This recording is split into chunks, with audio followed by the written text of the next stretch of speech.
Assalamualaikum warahmatullahi wabarakatuh. Perkenalkan, nama saya Azizur Rahman. Saya dari Sistem Basis Data A dengan NIM 2024 10101090.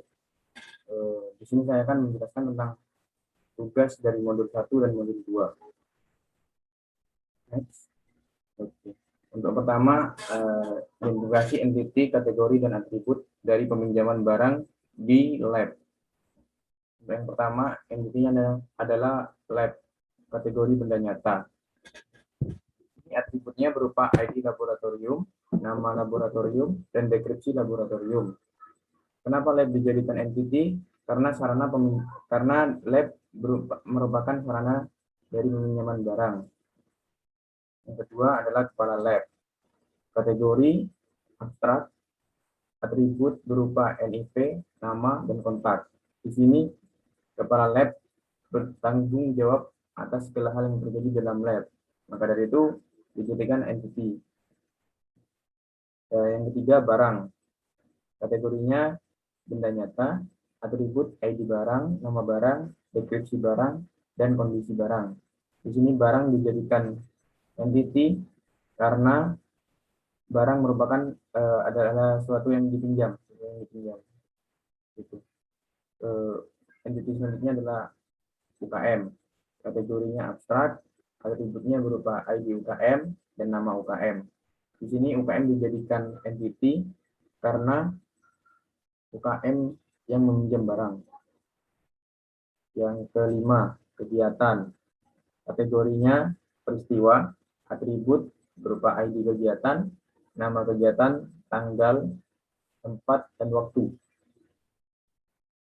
Dijadikan entity karena lab butuh data dari kegiatan. Yang keenam, peminjaman. Kategorinya peristiwa, atributnya berupa ID peminjaman, tanggal persetujuan, tanggal pengembalian, kondisi peminjaman. Peminjaman dijadikan entity karena peristiwa yang dilakukan di lab adalah peminjaman barang. Yang ketujuh, anggota UKM. Kategorinya abstrak, atributnya berupa ID anggota, nama anggota, dan NIM. Di sini anggota UKM dijadikan entity karena butuh data dari anggota UKM. Yang ke-8, asisten. Kategorinya abstrak, atributnya ID asisten, NIM, dan nama. Di sini asisten dijadikan entity karena asisten merupakan orang yang menerima pengembalian barang. Ke-9, jenis. Kategorinya abstrak, atributnya berupa ID jenis dan jenis. Jenis di sini karena dijadikan entity karena jenis barang yang dipinjam dibutuhkan datanya. Berikut atribut yang tidak bisa dimasukkan ke dalam entry yang ada. Yang pertama itu adalah kepala laboratorium, kategori abstrak, atributnya alamat. Selanjutnya adalah penentuan primary unit ID dan secondary UID setiap entity. Yang pertama, lab. Entity-nya lab. Daftar UID-nya ID lab. Artificial atau natural. Di sini artificial karena ID lab ini dibuat seperti itu. Bisa tidak ada sendirinya seperti itu. Untuk primary atau secondary di sini adalah primary jenisnya. Selanjutnya entity-nya kepala laboratorium. Daftar UID-nya NIP. Bersifat natural karena NIP sudah ada. Primary atau secondary bersifat secondary untuk kepala lab ini. Yang ketiga, barang. UID-nya ID barang. Bersifat artificial karena ID barang bisa diinput seperti itu. Dan bersifat primary. Yang selanjutnya adalah UKM. Daftar UID-nya ID UKM. bersifat artificial dan bersifat primary. Ini bersifat artificial karena bisa dibuat begitu. Yang kelima, kegiatan. UID-nya berupa ID kegiatan, bersifat artificial dan primary. Selanjutnya adalah jenis. UID-nya ID jenis, bersifat artificial karena bisa dibuat, belum ada sebelumnya seperti itu, dan bersifat primary. Yang ketujuh, asisten. UID-nya NIM, bersifat natural karena sudah ada sebelumnya, dan bersifat secondary. Itu selanjutnya adalah peminjaman. UID-nya ID peminjaman, bersifat artificial karena baru dibuat seperti itu, dan bersifat primary. Yang ke-9, anggota UKM. UID-nya NIM, bersifat natural karena sudah ada sebelumnya, dan bersifat secondary. Di sini adalah relationship matrix atau tabel hubungan. Di sini yang saya hitamkan, memang sengaja saya hitamkan supaya tidak ada double penyebutan seperti itu. Di sini transaksi dan laboratorium. Baik, sekarang adalah relationship matrix berupa hubungan sebuah entity. Ini yang saya hitamkan, sengaja saya hitamkan agar tidak terjadi double.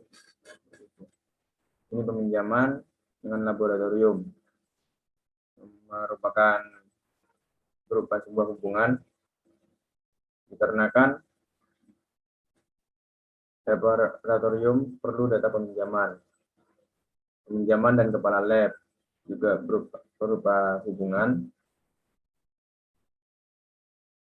karena peminjaman perlu disetujui kepala lab. Barang dan peminjaman juga berhubungan karena peminjaman perlu data barang seperti itu, dan barang juga berhubungan. UKM dan peminjaman juga berhubungan karena UKM sendiri di sini sebagai orang yang meminjam, sama seperti anggota UKM juga seperti itu. Untuk asisten dan peminjaman berupa hubungan karena asisten yang menerima pengembalian barang. Kegiatan dan peminjaman berupa hubungan karena peminjaman merupakan suatu kegiatan. Lab dengan kepala lab berhubungan karena lab dikepalai oleh kepala lab. Barang dan laboratorium berhubungan karena barang merupakan sesuatu yang ada di dalam laboratorium seperti itu. Asisten dan lab berhubungan karena asisten merupakan orang yang ada di dalam lab tersebut sebagai penerima barang. Di sini barang dan jenis barang berhubungan karena jenis barang memerlukan data dari barang seperti itu. Untuk UKM dan asisten ini berhubungan karena UKM yang mengembalikan barang dan asisten yang menerima barang pengembalian. Kegiatan dan UKM berhubungan karena UKM butuh data kegiatan dan seperti itu. Selanjutnya adalah penjelasan dari modul 2. Pertama adalah identifikasi entity, kategori, dan atribut. Di sini pertama adalah transaksi. Transaksi merupakan kategori peristiwa, atributnya nomor faktur, kuantum, dan tanggal. Di sini transaksi merupakan entity dikarenakan diperlukan data dari transaksi. Juga part merupakan benda nyata dan atributnya berupa kode part, nama part, harga, dan diskon. Diskon di sini bisa berupa macam-macam. Entity selanjutnya adalah mekanik, kategorinya abstrak, atributnya ID mekanik dan nama mekanik.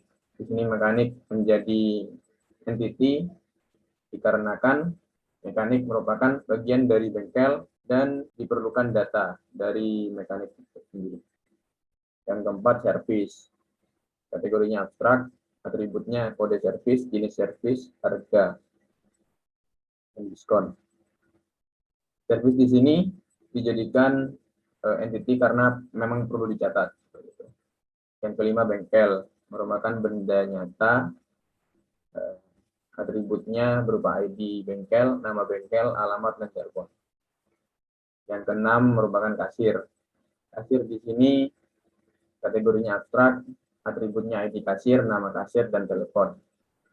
Karena kenapa jadi entity? Karena kasir yang melakukan pencatatan.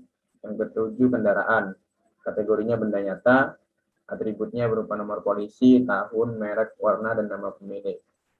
Di sini bengkel membutuhkan entity dari kendaraan karena kendaraan merupakan barang yang diservis di bengkel.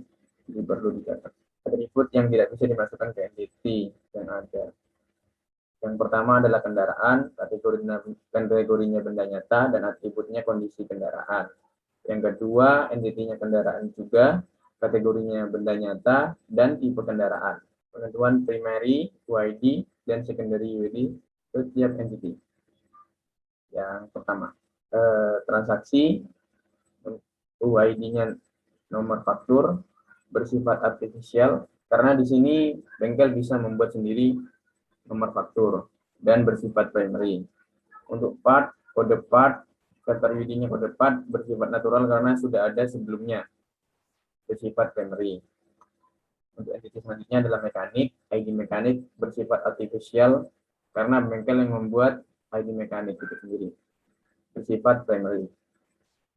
Yang keempat, service. Kode service bersifat artificial ya, karena memang bengkel bisa membuat sendiri dan bersifat primary. Bengkel, yang selanjutnya entity bengkel, ID bengkel. Di sini ada dua, ID bengkel dan telepon. Yang ID bengkel merupakan artificial dan telepon merupakan natural. Dikarenakan ID bengkel itu bisa dibuat sendiri, sedangkan telepon bersifat natural karena sudah ada sebelumnya. Di sini ID bengkel bersifat primary dan telepon bersifat secondary. Yang keenam, kendaraan.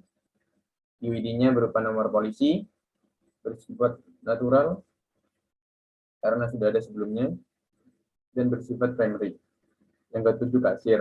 ID kasir. UID-nya ID kasir bersifat natural. Yang telepon juga bersifat natural dan bersifat secondary. Di sini ada relationship matrix. Ini yang saya kosongi sengaja supaya tidak terjadi double. Transaksi dan part berhubungan karena setiap transaksi memerlukan data dari part. Juga berhubungan dengan mekanik karena setiap transaksi membutuhkan data dari mekanik atau seperti itu. Transaksi dan servis berhubungan karena setiap transaksi membutuhkan data dari servis. Bengkel dan transaksi berhubungan karena setiap transaksi membutuhkan data dari bengkel. Transaksi dan kendaraan berhubungan juga karena setiap transaksi memerlukan data dari kendaraan, dan transaksi dengan kasir berhubungan karena transaksi sendiri memerlukan data dari kasir. Gitu. Untuk part dan kendaraan berhubungan karena part merupakan barang yang perlu diservis dari sebuah kendaraan. Mekanik dan bengkel berhubungan karena mekanik sendiri bekerja di bengkel tempat mereka bekerja. Jadi bengkel juga perlu data dari mekanik. Mekanik dan kendaraan juga berhubungan karena mekanik memerlukan data dari kendaraan yang diservis. Servis dengan kendaraan berhubungan karena kendaraan dan servis ini perlu ada datanya. Maksudnya kendaraan yang diservis ini perlu dicatat datanya. Bengkel dan kendaraan berhubungan karena setiap bengkel memerlukan data dari kendaraan yang diservis. Baik, terima kasih. Demikian tugas modul 1 dan 2 dari saya. Kurang lebihnya mohon maaf. Assalamualaikum warahmatullahi wabarakatuh.